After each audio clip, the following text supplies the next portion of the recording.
Olá, alunos! Eu sou a professora Ellen Mendonça e esse é o meu canal. Se inscreva, ative as notificações. Na aula anterior, nós estudamos sobre as transformações químicas. Também falamos um pouco sobre as físicas. Hoje, nós vamos aprofundar um pouco mais sobre as transformações químicas, estudando os tipos de reações químicas. Vamos lá?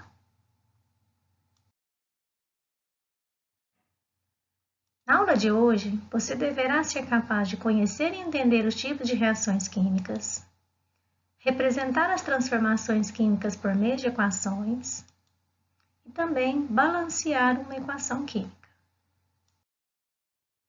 Vamos a um exemplo de representação química. Sódio reage com água e forma hidróxido de sódio e hidrogênio. Então, temos aqui os reagentes, primeiro membro, temos aqui os produtos no segundo membro. Então, como que a gente representa uma reação química? Nós escrevemos símbolos. As substâncias são representadas através dos seus símbolos, que são as fórmulas, e as fórmulas são constituídas dos átomos que compõem a substância. Então, no caso do sódio, nós temos a representação Na, da água H2O, do hidróxido de sódio NaOH, do hidrogênio H2. E aqui apresenta alguns símbolos. Esses símbolos representam os estados físicos em que essa reação ocorre.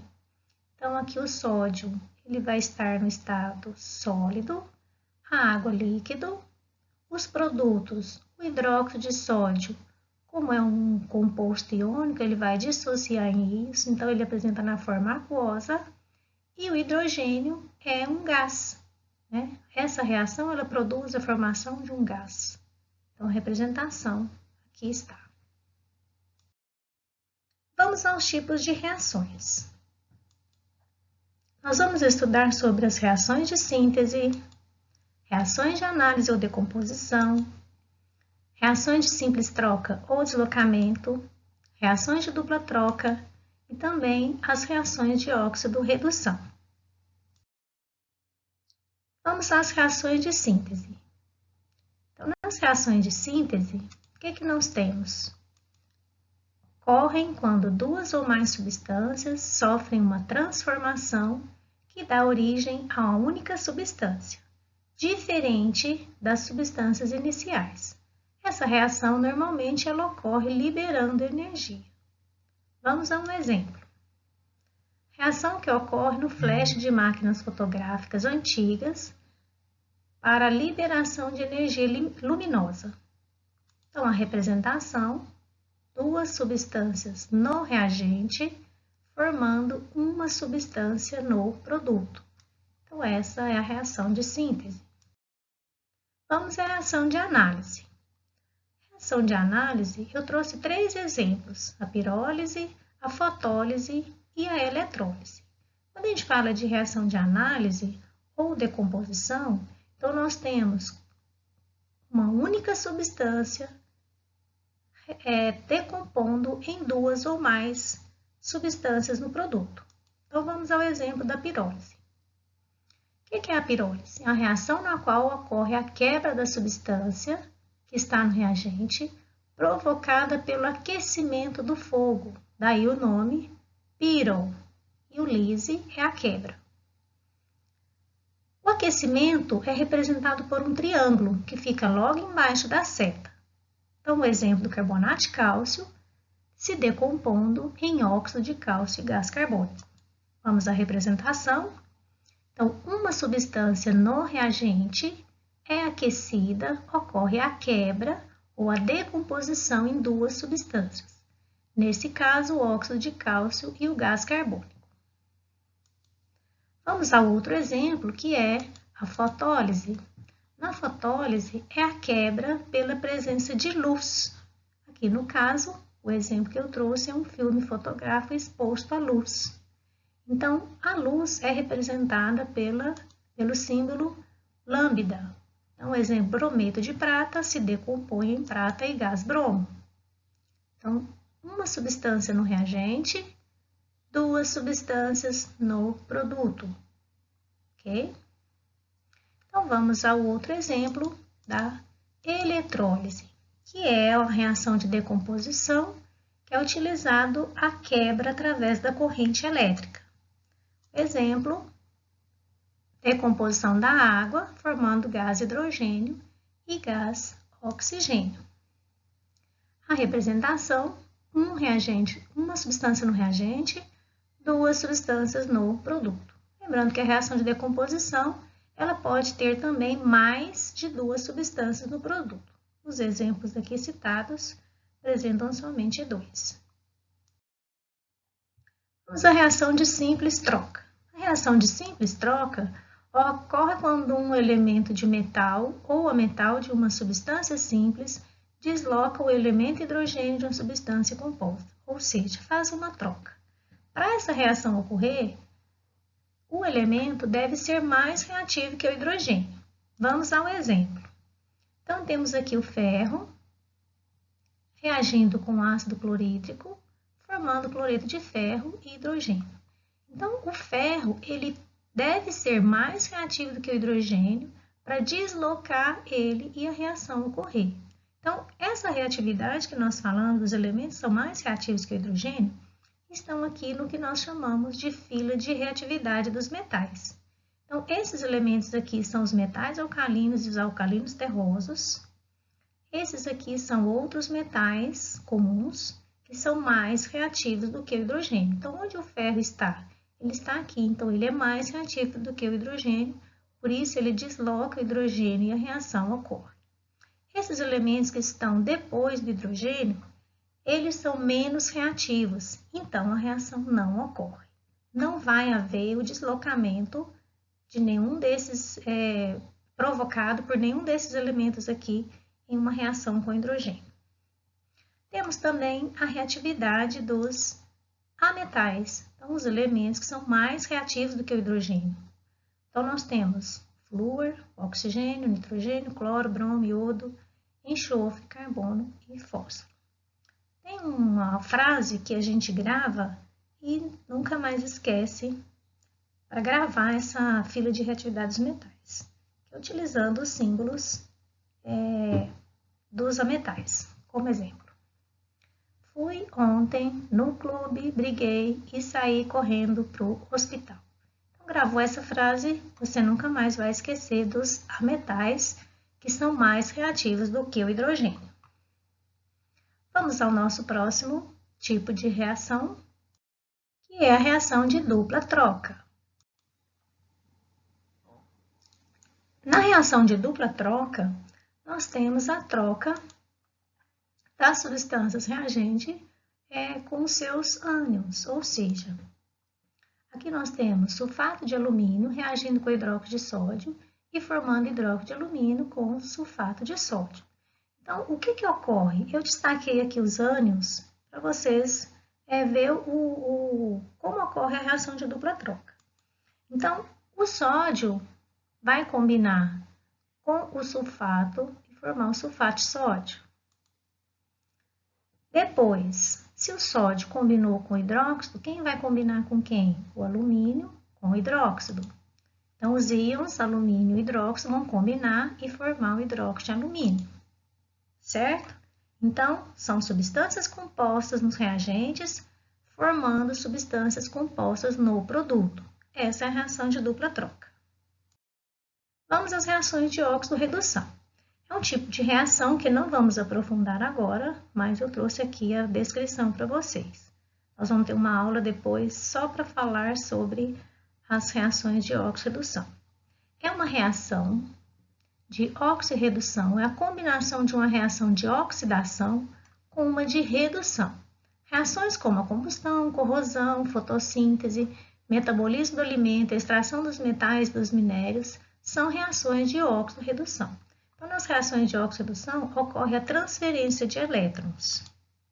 Então, trouxe aqui um exemplo, né? O magnésio ele vai ter a sua valência 0, ele passa para mais 2. Então, se o NOx está aumentando, nós temos uma reação de oxidação. Então, o magnésio sofre oxidação. O oxigênio tem sua valência 0, ele passa a -2, então a valência está diminuindo, então ele sofre uma redução. Então, isso é uma demonstração da reação de oxorredução. Mais adiante, em outra aula, nós vamos estudar somente as reações de oxorredução. Bom, como os átomos não são criados nem destruídos em uma reação química, os químicos multiplicaram as fórmulas por fatores para mostrar o mesmo número de átomos de cada elemento em cada lado da reação. Esse artifício matemático é conhecido como a lei da conservação das massas, que é a lei de Lavoisier, do que nada mais é, traduzindo em palavras, fazer o balanceamento de uma equação química. Então, o que é a lei de Lavoisier? Tem um enunciado que diz: na natureza, nada se perde, nada se cria, tudo se transforma. Então, embasado nessa lei, é que nós vamos entender como que ocorre o balanceamento. A massa total de uma reação química é constante. Os átomos não são criados nem destruídos em uma reação química. Simplesmente eles mudam de parceiro. Então, isso nós podemos entender através do balanceamento. Então, um exemplo simples de uma equação não balanceada. Então, como os átomos devem ser iguais no reagente e no produto, então aqui o sódio nós temos um átomo, aqui nós temos um, então teoricamente está igual. Hidrogênio nós temos 2, aqui nós temos 2 mais 1, 3. Então, o que comprova que essa reação não está balanceada. Oxigênio, aqui nós temos 1, aqui nós temos 1. Teoricamente, o oxigênio está balanceado. Mas lembra que contamos a quantidade de átomos de hidrogênio e não está igual? Então, o que nós devemos fazer? Se todos aqui estão com índice 1, então nós vamos para o número imediatamente superior. Então, nós vamos multiplicar essa equação por 2, né, para a gente ver o que acontece. Quando eu multiplico aqui por 2, né, eu vou ter 2 sódio, aqui eu vou ter 2 sódio. Quando eu confiro novamente o átomo de oxigênio, eu vou ter aqui 2 vezes 1, 2. Aqui eu só tenho 1, então também eu vou multiplicar esse por 2. Então, agora eu tenho 2 átomos de oxigênio, 2 átomos de oxigênio. Percebe que falta o átomo de hidrogênio. Então, agora, 2 vezes 2, eu tenho 4 hidrogênios no reagente. Então, eu tenho que ter 4 hidrogênios no produto.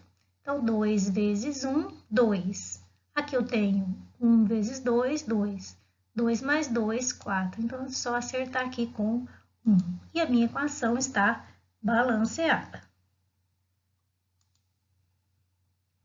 Aqui nós temos o que nós chamamos de coeficiente estequiométrico. O que indica o coeficiente estequiométrico? Indica a quantidade de substâncias que nós temos em cada uma delas no reagente. Então, aqui nós teríamos coeficiente 2, que equivale a 2 mols de sódio, reagindo com 2 mols de água, formando 2 mols de hidróxido de sódio e 1 mol de hidrogênio. Aqui nós temos os índices, que indica a quantidade de átomos na fórmula. Bom, em uma equação química, representa-se os estados físicos de cada reagente e produto. Então, o sólido é representado pelo S, o líquido por L, o gasoso por G, o aquoso por Aq. E outros símbolos, como nós falamos, do aquecimento, que é o triângulo, da luz, que é o lambda, da corrente elétrica, que é o I, e temos outros. Então, aqui a representação dos estados físicos. E para indicar que a reação requer calor, utiliza-se o delta ou triângulo. Então, essa reação aqui, que é uma reação de decomposição, nós temos e ela ocorre na presença de calor, que é representado aqui pelo delta. Para indicar que a reação precisa de um catalisador, a substância, que é o catalisador, nesse caso N2O5, ele pode vir escrito em cima ou embaixo da seta. Bom, então na aula de hoje, nós estudamos sobre as transformações químicas, os tipos de transformações químicas, que são as reações de síntese, de análise, de simples troca, de dupla troca e de óxido-redução. Estudamos também sobre a representação de uma equação química. Como que nós representamos uma equação química? Através de seus símbolos, dos símbolos de suas fórmulas, dos símbolos dos estados físicos que compõem a reação química e também em quais condições elas ocorrem. Aprendemos também um pouco sobre o balanceamento. Na próxima aula, nós vamos estudar sobre as leis ponderais. Assim, nós finalizamos a nossa aula. Se você esclareceu as suas dúvidas, deixe seu joinha, se inscreva no meu canal e ative as notificações.